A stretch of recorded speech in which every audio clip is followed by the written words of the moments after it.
Marc Rioufol avait tourné devant la caméra de Claude Lelouch dans Roman de gare, incarné Jacques Chirac dans The Special Relationship ou encore joué dans Le Code a changé de Daniel Thompson.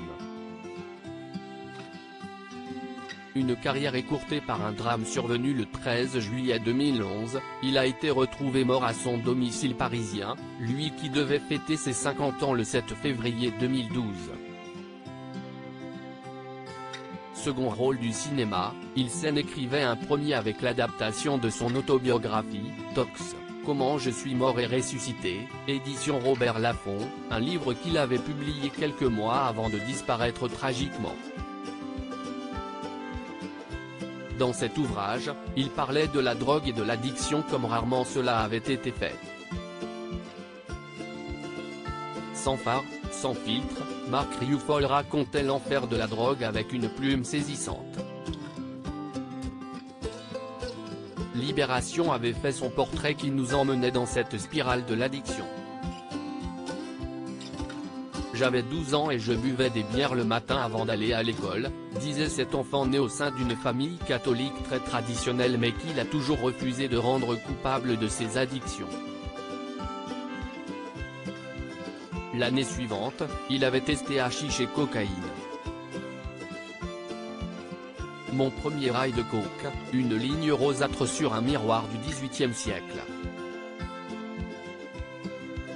Un billet de 500 francs en guise de paille. Sa rencontre avec l'aristocrate Jacques de Bachet, proche de Karl Lagerfeld, lui ouvre les portes des nuits parisiennes avec ses gouffres où la drogue circule facilement. Héroïne rive droite, cocaïne rive gauche. On n'avait même pas besoin de se cacher pour qu'on somme, dira-t-il.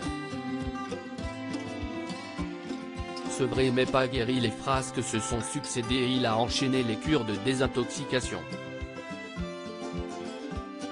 Celle qui a fonctionné applique la méthode dite Minnesota, initiée aux États-Unis dans les années 50, tu ne prends rien, même pas une goutte de bière sans alcool ou du diantalvique.